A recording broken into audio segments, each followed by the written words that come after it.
Hi guys, Keep It Real channel here. Today we're gonna dive back into Diddy's case. We're gonna be hearing from a former federal probation officer, and she's going to be sharing with us what is her prediction in regards to how many years Diddy is probably going to serve as a consequence of what he did.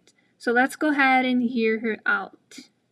Us on what Diddy ends up getting. Back to Diddy. Yeah, I think he's gonna get a couple years, and he's gonna get out He's very done, soon. Not 10 months, yeah. So I mean, do you think he's back home in a year or 18 months? Yeah, definitely. Right. Yeah, I really do.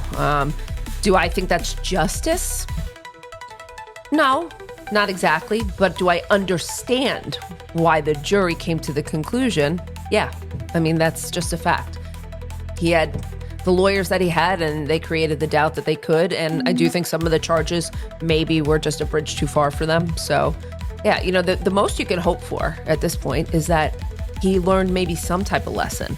Right. Unfortunately, with guys like him, you know, he's got a history, and I know he's not convicted of certain crimes, but I believe there are other crimes that he's committed. I believe he's a violent guy. I believe he's used violence against men, females.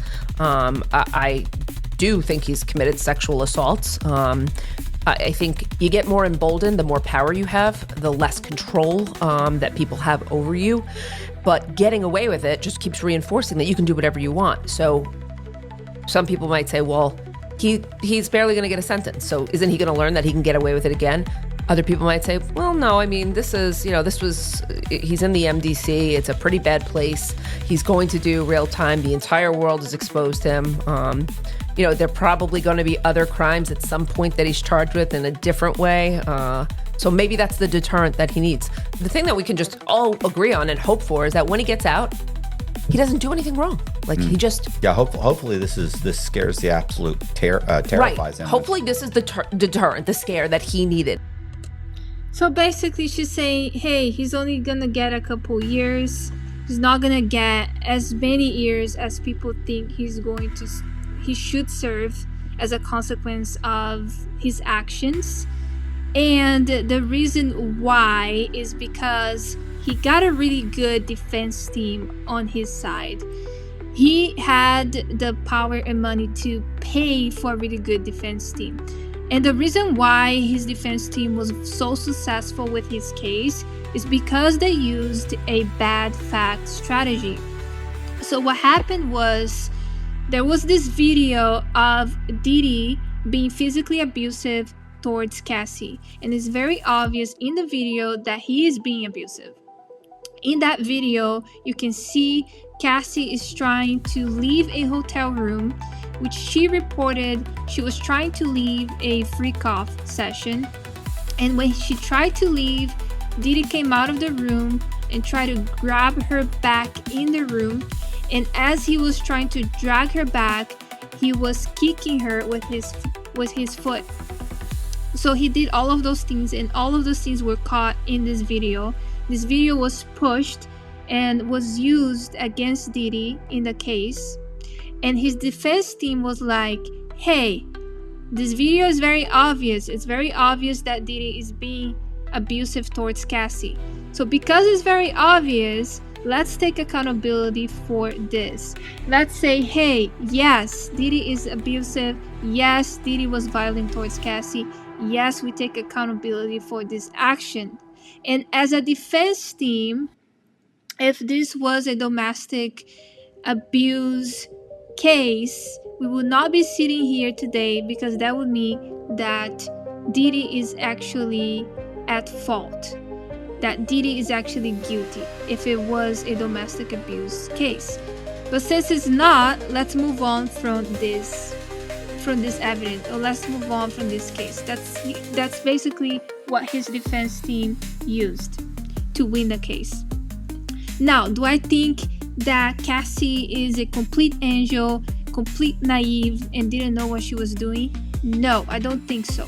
She met Diddy when she was 18, so she was given the decision of, hey, do you want to be part of this lifestyle?